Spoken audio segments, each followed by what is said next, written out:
എന്തുകൊണ്ട് ഈ സുവിശേഷം പ്രസംഗിക്കപ്പെടണമെന്ന് ചോദിച്ചാൽ ഇതിനൊക്കെ ഒരു വീണ്ടെടുപ്പുണ്ട്. പാപമംഗുലമായ അവസ്ഥകളിലേക്ക് മനുഷ്യൻ ചേക്കേറുന്ന നിമിത്തം പ്രകൃതി ദുരന്തത്തിലേക്ക് മനുഷ്യൻ നടന്നെടുക്കുന്നു, യുദ്ധങ്ങളിലേക്ക് മനുഷ്യൻ നടന്നെടുക്കുന്നു. ഇന്ത്യക്ക് ഏകദേശം 200-ലധികം അണുവായുധ ശേഷിയുണ്ട്. അത് പാകിസ്ഥാനിലാണെങ്കിൽ 180 അത് ഇങ്ങനെ ഓരോ രാജ്യങ്ങളിലും വർദ്ധിച്ചുകൊണ്ടിരിക്കും. ഏറ്റവും കൂടുതൽ അണുവാധിക ശേഷിയുള്ളത് നമ്മുടെ റഷ്യയൊക്കെയാണ്, അത് കഴിഞ്ഞ അമേരിക്കയൊക്കെയാണ് എന്ന് വേണ്ട. ഇങ്ങനെ നമ്മുടെ കിം ജോങ് ഭരിക്കുന്ന നാട്ടിൽ 50 അണുവായുധം ഉണ്ടെന്ന്. അതുകൊണ്ട് ആ ലോകത്തെ മുഴുവൻ ആ മനുഷ്യൻ വെല്ലുവിളിക്കുന്നത്. ഇങ്ങനെ ലോകത്തെ പല പ്രാവശ്യം ചുട്ടരിക്കാൻ പ്രകടശേഷിയുള്ള അണുവായുധ സംവിധാനങ്ങൾ ഇവിടുത്തെ ഉലകത്തിലെ ആ രാജ്യം ഇങ്ങനെ സ്വരുക്കൂട്ടിക്കൊണ്ടിരിക്കുമ്പോൾ ഇതിങ്ങനെ സംഭവിക്കുമെന്നൊക്കെ ചോദിക്കുന്ന ചോദ്യമുണ്ട്. ഒരു 75 വർഷം അല്ലെങ്കിൽ ഒരു 100 വർഷത്തിന് മുമ്പ് പത്രോസിന്റെ ലേഖനം വായിക്കുന്ന ആരെങ്കിലും ഉണ്ടായിരുന്നു എങ്കിൽ അവരിങ്ങനെ പറഞ്ഞേനും ഇതൊന്നും സംഭവിക്കത്തില്ല, ഭൂമി തീ പിടിക്കുമോ, ഈ കാണുന്ന ഭൂമിയും കരയുമൊക്കെ തീ കത്തുമോ എന്ന് ചോദിച്ചാൽ അത് സാധ്യമല്ല എന്ന് പറഞ്ഞേനും. കാരണം എന്താന്ന് ചോദിച്ചു കഴിഞ്ഞാൽ അവർക്കറിയത്തില്ല. ശാസ്ത്രം അങ്ങനെ കണ്ടുപിടിച്ചു. ആറ്റങ്ങൾ വിഘടിച്ചാൽ ആറ്റം ബോംബിട്ടപ്പോൾ എങ്ങനെ നാഗസാക്കിയിലും ഹിരോഷിമയിലും എന്ത് സംഭവിച്ചു എന്ന് നമ്മളൊന്ന് പരിശോധിക്കണം. ഒരു 10-15 വർഷത്തിന് മുമ്പ് അതിനെക്കുറിച്ചൊരു ഫീച്ചർ ഞാൻ മനോരമയിൽ വായിച്ചപ്പോൾ ഞാനിങ്ങനെ അത്ഭുത പരതന്ത്രനായി നിന്നുപോയി. അതിന്റെ കാരണം എന്താന്ന് ചോദിച്ചാൽ വേറൊന്നുമല്ല, 4000 ഡിഗ്രി സെൽഷ്യസിലാണ് അന്ന് അന്തരീക്ഷ ഊഷ്മാവ് ആ അണുബോംബ് വർഷിച്ചപ്പോൾ നാഗസാക്കിയിലും ഹിരോഷിമയിലും 4000 ഡിഗ്രി സെൽഷ്യസ് ഊഷ്മാവ് വർദ്ധിച്ചു എന്ന് പറഞ്ഞ ചായയുടെ എന്റെ കുഞ്ഞ് പാല് തിളപ്പിക്കണമെങ്കിൽ 100 ഡിഗ്രി മതി കേട്ടോ. അത് കയ്യിൽ വീണ പൊള്ളും. പിന്നെ നാം ജില്ലാ ആശുപത്രിയിലേക്ക് പോകും. എന്തിനാ? ചികിത്സയ്ക്ക് വേണ്ടിയാ. അങ്ങനെയാണെങ്കിൽ ഇരുമ്പുരുകാനൊന്നും ഈ പറയുന്ന 4000-ന്റെ പകുതി പോലും വേണ്ട. അത്രമാത്രം ചൂട് അവിടെ രേഖപ്പെടുത്തി.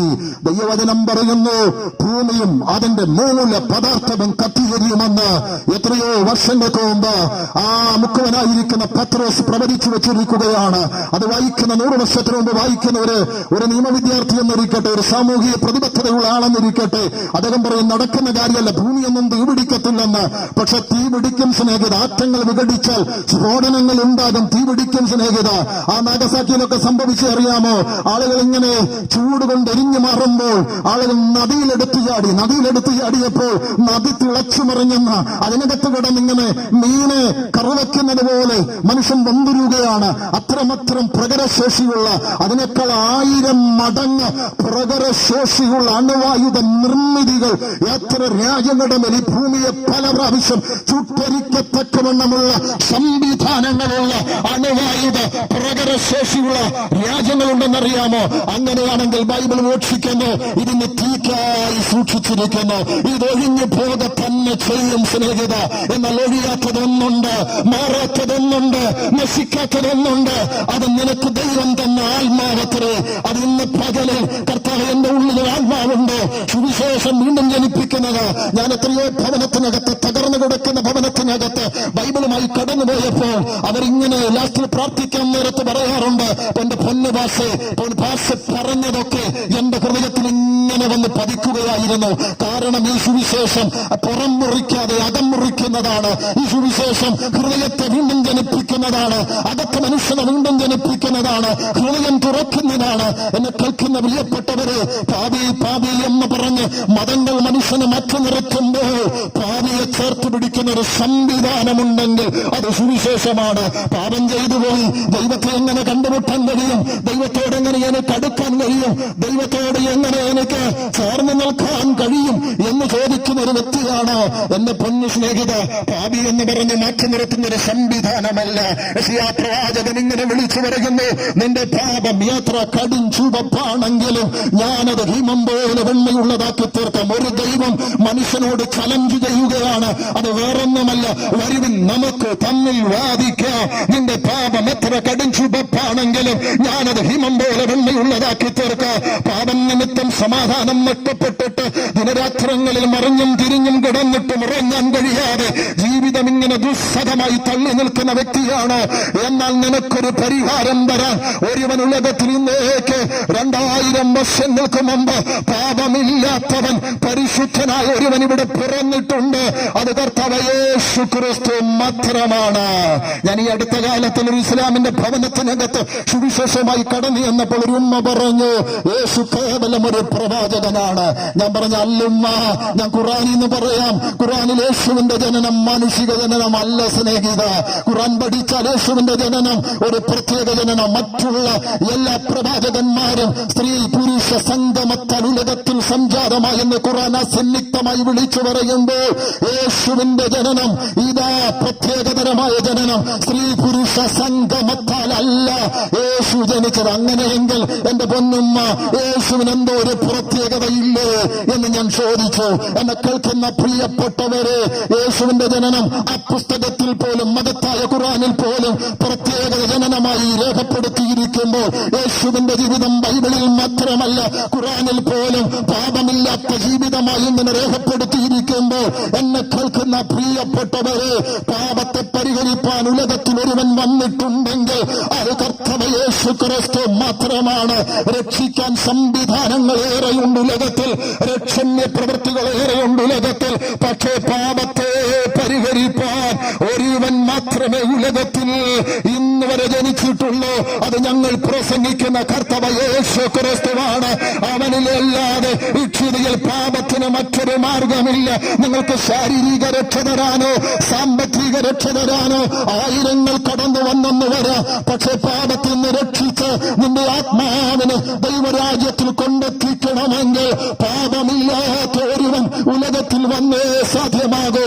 ഞാനൊരു പാപിയം ഇരിക്കട്ടെ, 50 പാപം എനിക്കുണ്ട്, 25 പാപം ചെയ്യുന്ന ഒരച്ഛനോട് പറയുക, ഞാൻ നിന്നെ രക്ഷിക്കാമെന്ന് പറഞ്ഞാൽ അച്ഛൻ എന്നെ അടിമുടിയൊന്ന് നോക്കും. അടിമുടിയൊന്ന് നോക്കിയിട്ട് പറയും, എന്റെ പൊന്നുപദേശി, എനിക്ക് 25 പാപമേ ഉള്ളൂ, ഉപദേശിക്ക് 50 പാപമുണ്ട്. ഉപദേശി എന്നെ രക്ഷിപ്പാൻ പ്രാപ്തനല്ല. ഞാൻ ആ സന്ദർഭത്തിൽ യേശുവിനെ ഒരു തട്ടിലെടുത്തു വെക്കുന്നു, മാനവകുലത്തെ മറുതട്ടിലെടുത്തു വെക്കുന്നു. യേശു ഇങ്ങനെ പറഞ്ഞു, നിങ്ങൾക്കാർക്ക് എന്റെ പാപത്തെ കുറിച്ച് ബോധം വരുത്താൻ കഴിയോ?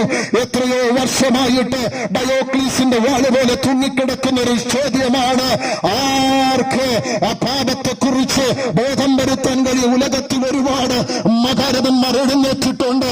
അവർക്കാർക്ക് നിന്ന് പറയും, യേശു പാപം ചെയ്തെന്നു, പാപത്തിൽ ജനിക്കപ്പെട്ടെന്നു, പാപത്തിൽ ജീവിച്ചെന്നു, പാപം ചെയ്യാൻ മനുഷ്യനെ പഠിപ്പിച്ചെന്നു, തെറ്റ് ചെയ്യാൻ മനുഷ്യനെ പഠിപ്പിച്ചെന്നു എന്നുമുള്ള ഒരൊറ്റ വാക്കുപോലും ഉലകത്തിൽ ആർക്കും ഇന്ന് വരെ പറയാൻ കഴിഞ്ഞിട്ടില്ല. സുവിശേഷം ചെന്നിടത്തൊക്കെ അനുക്കൊടുത്തോട്ടം പറയുന്നത് പോലെ ശാസ്ത്രം വളർന്നിട്ടേ ഉള്ളൂ. ഈ പ്രസംഗം ചെന്നിടത്തൊക്കെ മനുഷ്യൻ പ്രബുദ്ധതയിലേക്ക് നയിക്കപ്പെട്ടിട്ടേ ഉള്ളൂ. ഈ പ്രസംഗം ചെന്നിടത്തൊക്കെ മനുഷ്യൻ മനുഷ്യനായി തീർന്നിട്ടേ ഉള്ളൂ. അവരനെ സ്നേഹിക്കാൻ പഠിച്ചിട്ടേ ഉള്ളൂ. ക്ഷമയുടെ പാഠം ഉലകത്തിൽ പകർന്നു തന്നത്, ജീവിതം കൊണ്ട് തെളിയിച്ചത് കർത്താവല്ലാതെ മറ്റാരുണ്ട്? എന്നെ കേൾക്കുന്ന പ്രിയപ്പെട്ടവരെ, യേശു പറഞ്ഞു യോഹന്നാന്റെ സുവിശേഷത്തിൽ, ഞാൻ തന്നെ പുനരുത്ഥാനവും ജീവനുമാകുന്നു, എന്നിൽ വിശ്വസിക്കുന്നവൻ മരിച്ചാലും ജീവിക്കും. തൊട്ടടുത്ത വാക്യത്തിൽ 4 ദിവസമായി മറ്റം വെച്ച് കുഴി മാടത്തിങ്കൽ ഉറങ്ങിക്കിടന്ന ലാസറിന്റെ അടുത്ത് പറഞ്ഞു, ലാസറെ പുറത്തു വരാൻ. ലാസറിന് ചെവിയുണ്ടോ എന്ന് എനിക്കറിയത്തില്ല, അഴുകി അടർന്നു കാണും. ലാസറിന് ഇത് കേൾക്കത്തക്കവണ്ണം അവന്റെ ഹൃദയമുണ്ടോ എന്ന് എനിക്കറിയത്തില്ല, തലച്ചോറുണ്ടോ എന്ന് എനിക്കറിയത്തില്ല. അതൊരു പക്ഷേ അഴുകി, അതൊരു വല്ലാത്ത പരിവമായി കാണും. പക്ഷെ ഒരു കാര്യം പറയട്ടെ, സൃഷ്ടിദാനന് സൃഷ്ടിയുടെ മേൽ അധികാരമുണ്ടെന്ന് തന്റെ വാക്കിങ്കൽ അവിടെ വെളിപ്പെടുകയാണ്. ഞാൻ പറയട്ടെ, താങ്കൾ വിശ്വസിച്ചാലും വിശ്വസിച്ചില്ലെങ്കിലും സൃഷ്ടിയുടെ മേൽ സൃഷ്ടിദാനന് അധികാരമുണ്ട്. മരണത്തിൽ നിന്ന് വിടുവിപ്പാൻ, മരണത്തിൽ നിന്ന് വിടുവിച്ച് നിത്യജീവനിലേക്ക് കൊണ്ടെത്തിപ്പാൻ കഴിവുള്ള ഒരുവനെ ഉലകത്തിലുള്ളൂ. അത് കർത്താവായ യേശു ക്രിസ്തുവാണ്. പ്രിയ സ്നേഹിത, മരണത്തിനപ്പുറം എന്താകുമെന്ന് ചിന്തിക്കാത്ത ആരുമില്ല. ഞാനും ചിന്തിക്കാറുണ്ട് പ്രിയപ്പെട്ടവരെ. പക്ഷെ എനിക്ക് ആശ്വസിക്കാൻ ഒരു വഴിയുണ്ട്. മരണത്തിനപ്പുറം ഒരു സുരക്ഷിതത്വമുണ്ടെന്ന് ബൈബിൾ പറയുന്നു. ദേഹത്തെ കൊല്ലുന്നവനെ ഭയപ്പെടേണ്ട, ദേഹത്തെയും ആത്മാവിനെ ഒരുപോലെ കൊന്ന നരകത്തിൽ തള്ളാൻ പ്രാപ്തിയുള്ളവനെ മാത്രമേ ഭയപ്പെടാവൂ. എന്നെ കേൾക്കുന്ന പ്രിയപ്പെട്ടവരെ, സുവിശേഷം ആരൊക്കെ തച്ചുടക്കാൻ ശ്രമിച്ചാലും അടിച്ചാലും ഒരുപക്ഷെ ഉപദേശം കൊന്ന 10 എഴുന്നേറ്റ് വന്ന് വീണ്ടും പ്രസംഗിക്കും. കാരണം ഇത് മരണത്തിനപ്പുറമുള്ള സംവിധാനമാണ്. മരണത്തെ നാളെ ഞാൻ ഭയപ്പെടേണ്ട കാര്യമില്ല. കാരണം അതിനപ്പുറത്ത് പോയിട്ട് വന്നൊരുവൻ പറഞ്ഞു ഇതിനപ്പുറത്ത് സംവിധാനം ഇതാണെന്ന്.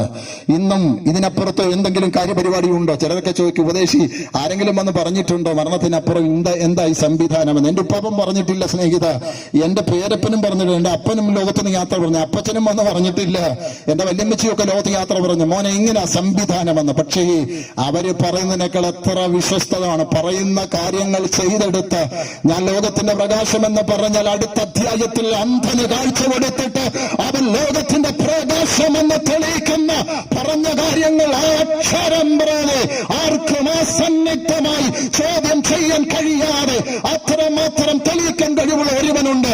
അത് കർത്താവ് മാത്രമാണ്. അവൻ പറഞ്ഞു ഞാൻ വീണ്ടും വരുമെന്ന്, സ്ഥലമൊരുക്കാൻ പോകുന്നു എന്ന്.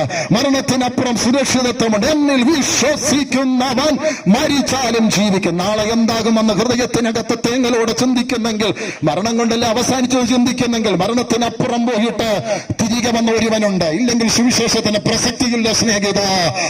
മരണമേ നിന്റെ ജയം എവിടെയെന്ന് കാവൽ ചെയ്ത കാവൽക്കാരെ കൂലി കൊടുത്ത് കാവൽ ചെയ്ത കാവൽ പട്ടാളത്തെ തോൽപ്പിച്ചുകൊണ്ട് ഇതാ യേശു കർത്താവ് ഉയർത്തെഴുന്നേറ്റു മരണത്തിനപ്പുറം പോയി തിരികെ വന്നു. അങ്ങനെയാണെങ്കിൽ മരണത്തിനപ്പുറം ഒരു സുരക്ഷിതത്വം വേണോ? സ്വർഗം വിഭാവനം ചെയ്യുന്ന ഇതിനപ്പുറത്തൊരു സന്ദേശം എന്റെ മുമ്പിൽ വട്ടം വെക്കാൻ ആർക്കെങ്കിലും ഉണ്ടെങ്കിൽ ഒന്ന് പ്രസംഗിക്കണേ. ഞാനും വന്ന് കേട്ടിരിക്കാൻ സന്നദ്ധനാണ്. ഞാനും വന്ന് ആമീൻ പറയാൻ സന്നദ്ധനാണ്. ഇതിനപ്പുറത്ത് വട്ടം വെക്കാൻ ഒരു സന്ദേശം ഉലകത്തിലില്ല. മരണത്തിനപ്പുറം ചെന്നിട്ട് ഹേ മരണമേ ജയമെവിടെ, ഹേ പാതാളമേ നിന്റെ വിഷമുള്ളെവിടെ എന്ന് ചോദിച്ചുകൊണ്ട് മരണത്തെയും പാതാളത്തെയും ആയുധവർഗം വെപ്പിച്ചുകൊണ്ട് അമ്പെ പരാജയപ്പെടുത്തിക്കൊണ്ട് തന്റെ സുവിശേഷം ഇന്നും ജീവിക്കുന്നതായി പ്രസംഗിക്കപ്പെടുകയാണ്. ആ ജീവിക്കുന്ന സുവിശേഷത്തിലേക്ക് എന്റെ ഈ വിസ്താര ഭയം താൽ എനിക്ക് ഇനി മുന്നോട്ട് പോകാൻ കഴിയില്ല. ഞങ്ങൾക്ക് വീണ്ടും പല സ്ഥലങ്ങളിൽ കടന്നുപോയി പ്രസംഗിക്കേണ്ടതുണ്ട്. ഞാൻ ഇവിടെ അടിവരയിടുകയാണ്. കർത്താവ് പറയുന്നു ആ സുവിശേഷം നിങ്ങൾക്ക് ജീവൻ വരുത്തുന്നതാണ്. ആ സുവിശേഷം നിങ്ങൾക്ക് അക്ഷയത വരുത്തുന്നതാണ്. ആ സുവിശേഷം നിങ്ങളെ ദിശാബോധത്തിലേക്ക് മരണത്തിനപ്പുറമായ ഒരു ഭാസുരതയിലേക്ക് നയിക്കുന്നതാണെന്ന് ഒരിക്കൽ കൂടെ ഞാൻ ഉറപ്പിച്ചു പറഞ്ഞുകൊണ്ട് എന്റെ സന്ദേശത്തിന് ഞാൻ ഇവിടെ അടിവരയിടുന്നു. ദൈവമേവരെയും സഹായിക്കട്ടെ, ദൈവമേവരെയും ശക്തീകരിക്കട്ടെ. God bless you. എന്റെ പൊന്നു സ്നേഹിത, പ്രതീക്ഷ നൽകുന്ന സുവിശേഷം, ജീവിപ്പിക്കുന്ന സുവിശേഷം നിങ്ങൾക്ക് ഏവർക്കും ഒരു അനുഗ്രഹമായി തീരട്ടെ. അപകടകരമായ സാധ്യതയിൽ നിന്ന് രക്ഷപ്പെടാൻ ദൈവമൊരുക്കിയിരിക്കുന്ന ഏറ്റവും ഭാഗ്യകരമായ പദ്ധതി, അതിലേക്ക് നടന്നെടുക്കാൻ ചിന്താശേഷിയുള്ളവരെ ക്ഷണിച്ചുകൊണ്ട് ഞാൻ ദൈവവാദം എടുത്തെങ്കിൽ മൈക്ക് കൈമാറുന്നു. God bless U. എല്ലാവരെയും ദൈവം അനുഗ്രഹിക്കട്ടെ.